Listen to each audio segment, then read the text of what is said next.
दोस्तों, भगवत गीता में एक बहुत अच्छी सीख दी गई है। इसमें बताया गया है कि जो होता है अच्छे के लिए होता है और जो हुआ है वह भी अच्छे के लिए हुआ है और जो होने वाला है वह भी अच्छे के लिए ही होगा। बिना कारण इस दुनिया में कोई भी चीज नहीं होती है। हर चीज का एक कारण होता है और जो भी कारण होता है वह हमेशा हमारे अच्छे के लिए ही होता है। इसमें यह भी बोला कि आप रोते क्यों हैं? क्या आपने कुछ खोया है? आप कुछ खो नहीं सकते क्योंकि आप अपने संग इस दुनिया में ऐसा कुछ लाते ही नहीं हैं जो आप खो दें। आज आपके पास जो भी है वह सब भगवान का दिया है और आप जो भी ग्रहण करेंगे वह भी भगवान का ही होगा और आप उसे भगवान को समर्पित कर देंगे। आप इस धरती पर खाली हाथ आए थे और खाली हाथ ही जाएंगे, तो फिर किस बात के शिकवे गिले। भगवत गीता में ऐसी और भी बहुत अच्छी सीख दी गई है। जिंदगी जीने के लिए है। यदि आप भगवत गीता पढ़ते हैं तो आपका मन बहुत शांत हो जाएगा और आप अपने जीवन को सफल और सुखी तरीके से जी पाएंगे। हम में से बहुत से लोग इसका सही मतलब नहीं जानते हैं, परंतु अगर किसी की मृत्यु होती है तब सभी यह कहते हैं कि जो हुआ अच्छा नहीं हुआ। तो फिर इस बात का क्या मतलब होता है कि जो होता है अच्छे के लिए होता है? तो आइए इसे एक कहानी के द्वारा जानते हैं।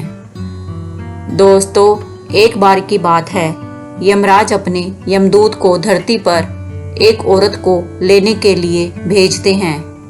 जब वह धरती पर उस औरत के पास पहुंचते हैं तो वो देखते हैं कि उस मृत शरीर के पास दो बच्चियां होती हैं। एक बच्ची अपनी माँ के साथ खेल रही थी और एक बच्ची रोते रोते सो गई थी।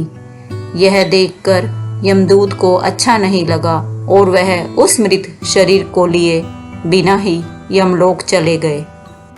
वहां जाकर वह यमराज को बोले कि हे प्रभु, क्या हम उस मृत शरीर में थोड़े समय के लिए जान नहीं डाल सकते, क्योंकि उसकी बेटियां बहुत ही छोटी छोटी सी हैं। पिता न होने के कारण वह अनाथ हो जाएंगी।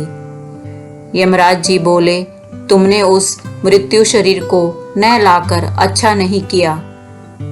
यह करके तुम परमात्मा के काम में विघ्न डाल रहे हो। इसके लिए तुम्हें सजा दी जाएगी। यमराज ने कहा कि तुम धरती पर चले जाओ और तब तक वापस नहीं आना जब तक तुम अपनी मूर्खता पर हंसी न उड़ाओ। यमदूत धरती पर चले जाते हैं। यमराज द्वारा सर्दी के कपड़े न दिए जाने पर यमदूत ठंड के मारे ठिठुर रहे होते हैं। उसी समय वहां से एक व्यक्ति जा रहा होता है।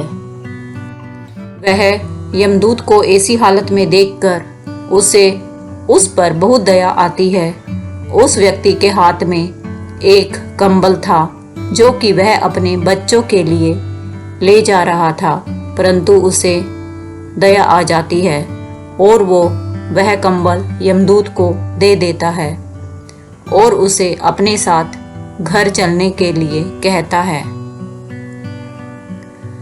जब वह व्यक्ति घर पहुंचता है तब उसकी बीवी उससे पूछती है कि क्या तुम बच्चों के लिए कंबल नहीं लाए?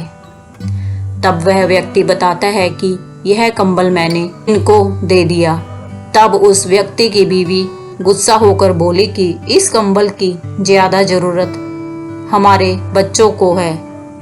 यमदूत मन ही मन में हंसने लगा और कहने लगा कि इनको नहीं पता कि इनके घर यमदूत आया है।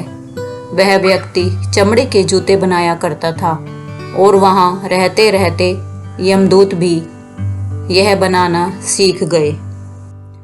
यमदूत इतने अच्छे चमड़े के जूते बनाया करता था कि सभी लोग उनसे चमड़े के जूते बनवाने आते थे। एक बार उस नगर के राजा ने अपने सिपाही को उस व्यक्ति के घर भेजा।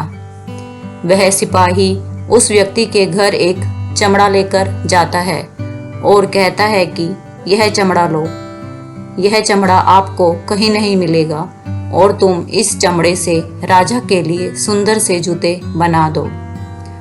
परंतु यमदूत ने उसके जूते बनाने के बजाय चप्पल बना दिए। उस समय चप्पल उस व्यक्ति के लिए बनाए जाते थे जिसकी मृत्यु हो गई होती है। चप्पल देखकर वह व्यक्ति बहुत क्रोधित हुआ। वह सोचने लगा कि राजा अब उसका क्या हश्र करेंगे। जब यमदूत ने उसकी डांट फटकार सुनी तब उन्हें बहुत हंसी आने लगी। इतने में वह सिपाही आता है और कहता है कि तुम उस चमड़े की चप्पल बना देना क्योंकि राजा की मृत्यु हो गई है। तब वह व्यक्ति यमदूत से माफी मांगने लगा। तब यमदूत बोले कि मैं तो अपने कर्मों के द्वारा की गई सजा को भुगत रहा हूँ। काफी समय बाद उस व्यक्ति की दुकान पर एक लड़की आई अपनी 2 बेटियों के साथ। वे लड़कियां अपनी शादी के लिए जूते बनवाने आई थी। उन लड़कियों को देखते ही यमदूत को याद आता है कि यह वही लड़कियां हैं जो उस समय मृत महिला के पास रो रही थी।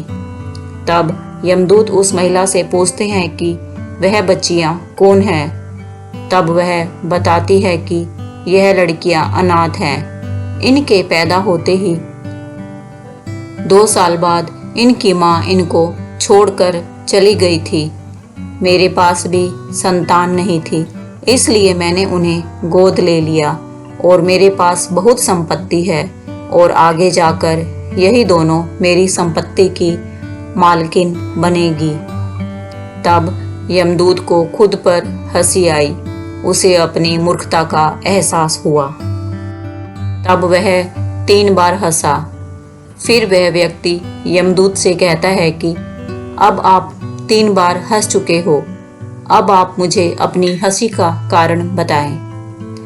तब यमदूत उस व्यक्ति को सारी बात बताता है और कहता है आज मुझे पता चला कि जो होता है अच्छे के लिए ही होता है और जो हो रहा है वो भी अच्छा हो रहा है और जो होगा वो भी अच्छे के लिए ही होगा।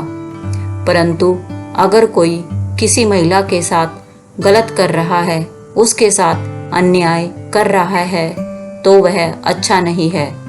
दोस्तों, यही आज की सच्चाई है। अन्याय को सहन नहीं करना चाहिए, अन्याय के खिलाफ आवाज उठानी चाहिए। परंतु इस स्थिति में यह नहीं सोचिए कि जो हो रहा है अच्छे के लिए हो रहा है। इस समय आपको अन्याय के लिए आवाज उठानी चाहिए। दोस्तों, एक बात जरूर याद रखिए कि परमात्मा हमें हमारे कर्मों का ही फल देते हैं। परमात्मा जो भी करते हैं अच्छे के लिए ही करते हैं। अंत में यही कि जो भी होता है अच्छे के लिए होता है। दोस्तों, कहानी पसंद आई है तो इसे लाइक करें और अपने दोस्तों के साथ ज़्यादा से ज़्यादा शेयर करें। और यदि आपने चैनल को अभी तक सब्सक्राइब नहीं किया है तो जल्दी से इसे सब्सक्राइब कर लें। धन्यवाद।